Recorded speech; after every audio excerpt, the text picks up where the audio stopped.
Hello and welcome to my brand new sports show, Wildcat Realm. This is going to be a YouTube channel where we talk all things Kentucky sports. It's kind of an odd time to start, I admit, but something I've wanted to do for a long time. So I'm going to jump in right in the middle of college football season. Primarily, we'll be talking about Kentucky football off the bat. And then during the off seasons, I would love to maybe give some attention to some of the lesser talked about teams like the Kentucky men's soccer team, possibly the volleyball team. We'll see how much I can manage as a one-man show. But there's a lot of excitement with this new YouTube channel. As I said, it's something I've wanted to do for a long time. I created the concept of Wildcat Realm about 2 years ago, and I've just been too nervous to get in front of a camera and talk, but I'm over that. So got big plans for this channel. I think there's definitely a place for it on YouTube. I don't want to compete with, KSR or anything. I think those guys do a great job. I'm a huge fan. However, I think there's a place for, talk shows on YouTube, and they're not taking advantage of it. I've been waiting for a long time for them to turn a camera on in the studio and upload it, but they just simply don't. So I feel like maybe I could fill that void a little bit, and gives me the opportunity to talk Kentucky football, which is always a good thing. Some platforms you can find us on.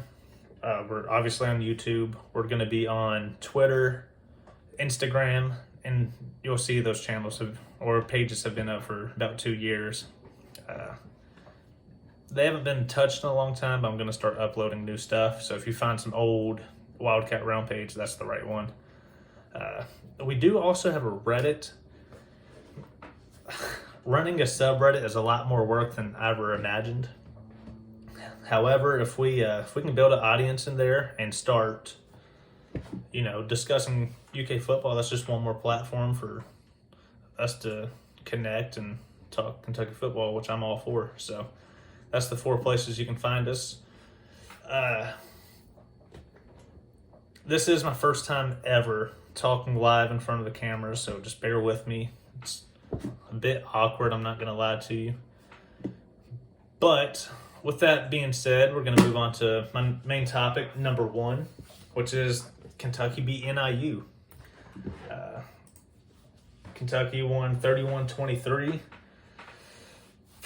Not the way we wanted to win, but a win is a win, so you can't be too mad. Let's see. There was some good to take away from the game. Will Levis being the main thing. He looked really good out there. 303 yards, 4 touchdowns, 18 for 26 passing. He did have that one close call where the defender dropped the ball, but he dropped the ball. So that was actually a huge play, because I think the very next snap was either the Tavian Robinson 69-yard touchdown, or was it Barry Brown's 70-yard touchdown? I can't remember. It was one of those two. But either way, huge momentum shift for us. That would have been really bad if he did catch it and they put points up. Honestly, it could have affected the outcome of the game. I hate to admit it, but it's true. So, like I said, Will Levis, he looked really good. He did get sacked 5 times, I believe, which brings me to my next talking point, the O-line. I'll be honest, as a casual fan, I was pretty worried about the O-line, but, I've never been one that's real big on the X's and O's of football. It's something I'd like to learn more about, but I've just, never really played organized football or anything like that, so I've always been just a casual fan.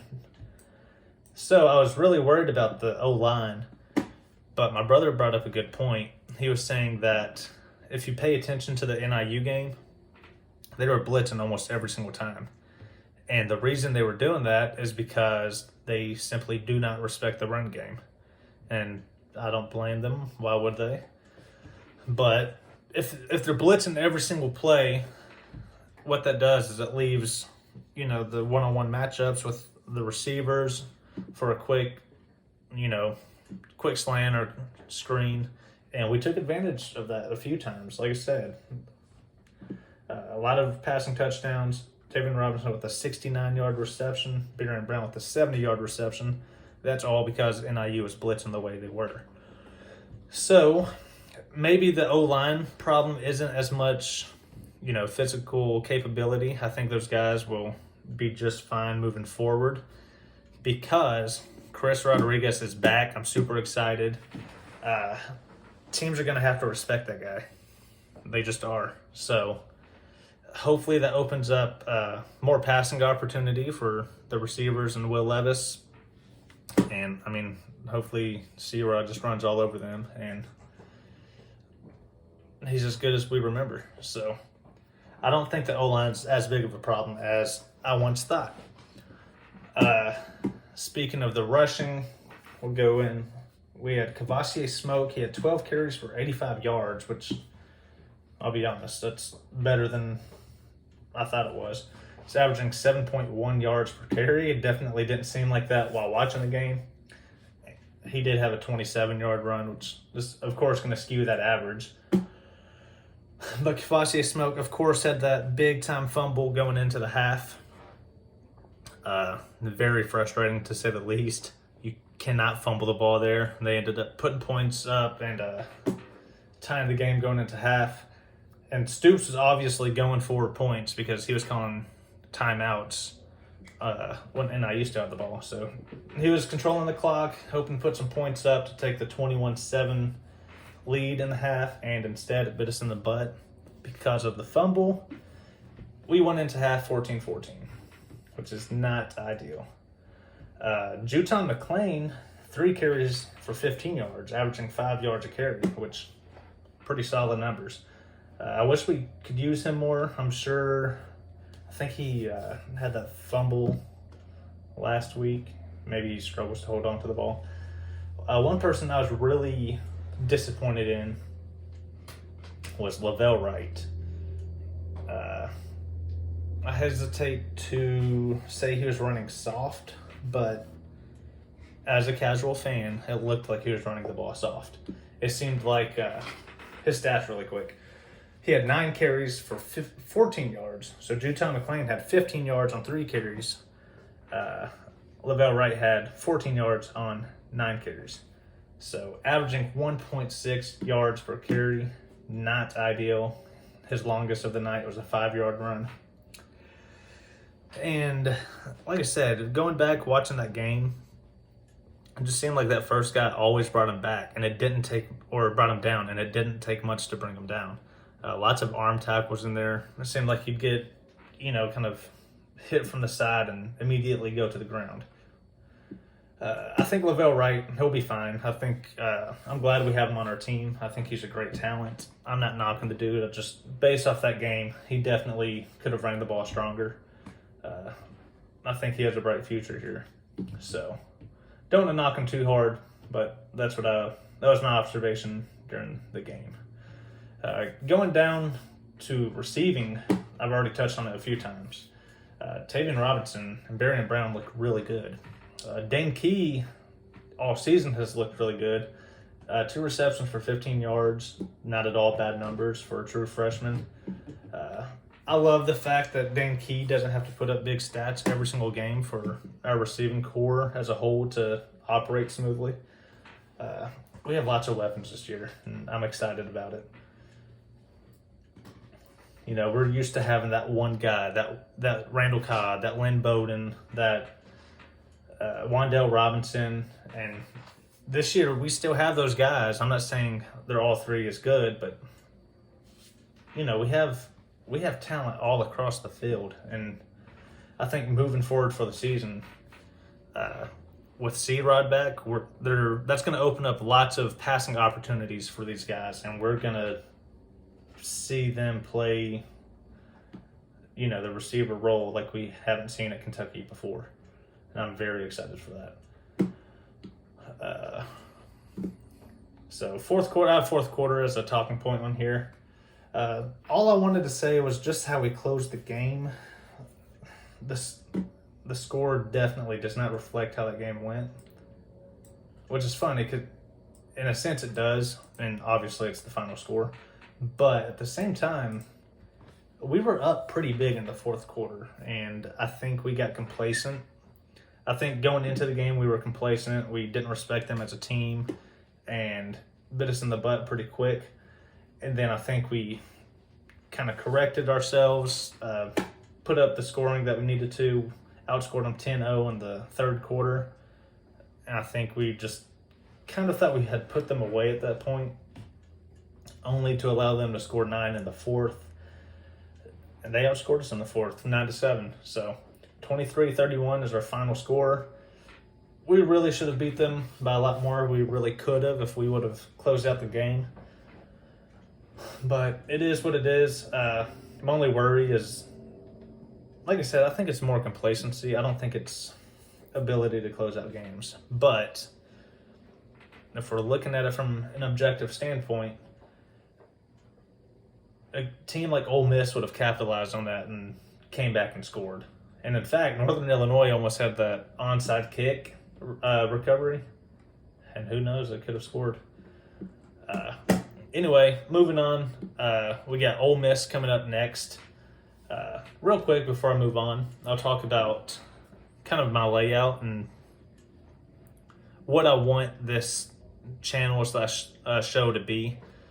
It's going to take a little bit to get there, but so I have my intro on my screen, just talking points from the day before, the week before, any news that have come out, recruits, stuff like that. I'll fire those off right off the top. And then we'll move on to my main topics. And for each main topic, so main topic number 1 of this show would be us talking about the NIU Kentucky game. So I'll go through my little bullet points, talking about what I want to share and like what I noticed.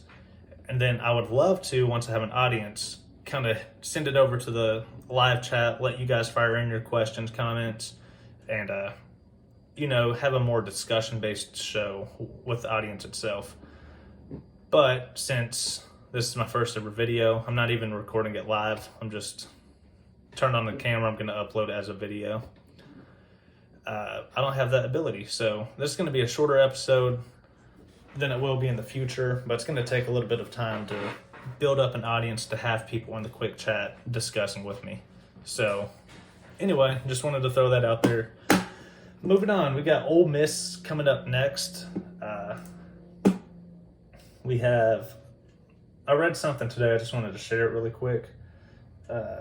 This is one of those computer models predictions from college football headquarters. It's a website. I think it's Sports Illustrated puts it on, actually. But it says the computer is projecting a relatively easy victory for the Rebels, who have a 78.5% chance to defeat the Wildcats. Which, of course, leaves us with like a 21.5% chance. Which to me is kind of ridiculous. I know it's just a computer model, but I don't think that's the case. I think we're a much better football team defensively. I think Ole Miss, they do look really good. They've been running the ball well. I just don't see a 78. I don't see the matchup being that one-sided. I think that it's going to be a very even matchup, if not right at 50-50. I think this is one of those 55-45 games to where if we were playing at Kroger Field, it would lean towards Kentucky. If we're playing at Ole Miss, then it's going to lead towards Ole Miss, which the odds makers, of course, they have the spread at 6.5 point favorites for Ole Miss, which again I get. They're the home team. They're a good football team, also undefeated. 6.5 points. I don't feel disrespected by that at all. I think it's a pretty fair number to open up at. However, if you look at the over and under, it's at 55 points, which means, they think we're going to be scoring the ball. They think we're going to allow Ole Miss to, I guess they'd have to score like 28 points or something. They're 6.5 point favorite. And I just don't see that happening. I think our defense is a lot better than, this website's letting on. And I'm hoping we can prove that Saturday. If we play anything like we did against Florida, they're going to struggle to move the ball. We're going to bully their offensive line, make the big plays when it counts, and hopefully force them to throw the ball, because that's exactly what we want them to do. So, just a little something I saw and wanted to share with you guys. Next talking point. Oh, that's right. So, I was on KSR, and that's not the right. Sorry, I'm trying to pull up the right article. I don't have it pulled up. It was, what's her name? Tyler Thompson posted a stat. I think it was an Ole Miss reporter actually that initially said it. But both Kentucky and Ole Miss are 15-3 in our last 18 matchups, which is kind of cool stat. It kind of shows you just how even these teams are, which is why I'm so shocked at the 71.5 or 78.5%, favorite. But whatever. It's a cool stat. The only two SEC teams that have better records in those 18 games are, of course, Alabama and Georgia. So, good company. I guess third best record in the SEC, tied with Ole Miss. Thought that was pretty cool. Go through and find some other talking points. So, this is from Jack Pilgrim. It's just saying, actually, that's the wrong thing. Like I said, guys, bear with me. This is my first time ever talking in front of a camera. I've never done anything like this. Something I'd love to get good at and continue doing in the future, though. So, there is some Lane Kifflin comments that Nick Roush, this is from Tyler Thompson, put up, and something that I kind of like to see is Ole Miss has been struggling to keep fans in the stadium. There's an image up here. I wish I could show you. I don't know how all the live streaming stuff works yet, but I'll figure it out. I mean, there is nobody in the stadium. You have an empty student section and then completely empty rest of the stadium. I'm sure a lot of you guys have seen that Louisville image going around of their home crowd. This picture right here is so much worse. This is like some old, Kentucky football versus Vandy attendance right here. So, I was trying to think, I don't know if that is a good thing. Like I said, I like to see it. I don't know if that helps us or hurts us, though, because obviously Kentucky coming into town, you got an undefeated matchup. They're going to sell that place out, or get pretty close to anyway. And they are doing the stripe out to where they color coordinate and have stripes in the crowd for the first time in program history. So I think this is a game the fans really want to see, and I think they're going to show up and support them. The reason I say I don't know if I like it or not is, on one end, you could argue that these players aren't used to their home field rocking like that.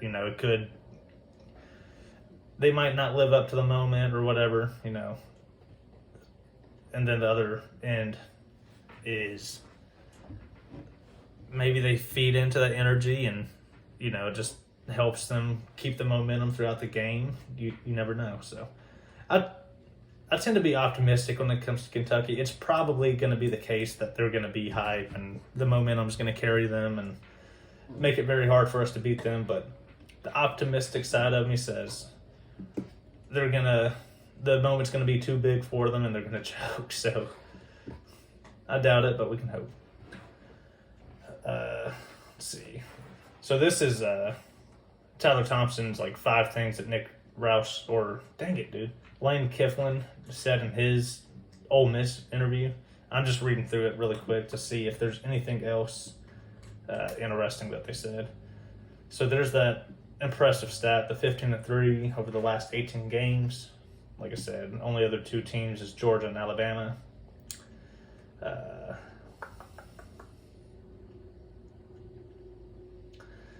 Some comments of Lane Kifflin telling jokes, being funny.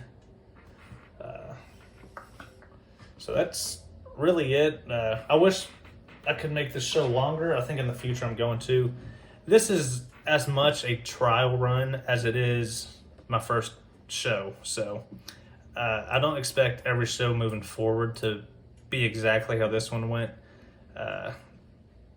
I'm seeing now I probably could have done a little bit more show prep. So I'd like to hit that hour mark when it comes to talking, 40 minutes to an hour. I think once I build an audience and have that discussion-based show going versus me just, talking to myself, I think that can really extend it and make it a lot more fun for me and hopefully a lot more fun for the people watching. So for my outro in here, I just have a quick thanks for watching. And then I have plans for the future. So I've already touched on that a little bit. Wildcat Realm, I think it's something I'm really excited about. Also a little bit nervous, but it's more just a hobby. I'm of course a firefighter, so I work 24 hours on and 48 hours off. This gives me a lot of free time on those 48 hours off. So I find myself bored at home a lot, playing Xbox, watching football. So this would be a hobby. Sorry, someone's walking past my front yard. This would be a hobby that allows me, gives me something to do, something to put my focus towards, and something that I should enjoy doing. So, plans for the future. Like I said, show layout is going to be the intro, some topics right off the top, and then we'll have our main topics. I think normally I'll have like 3 or 4 with more show prep. Turn it over to the viewers, take questions and comments out of the live chat, and then,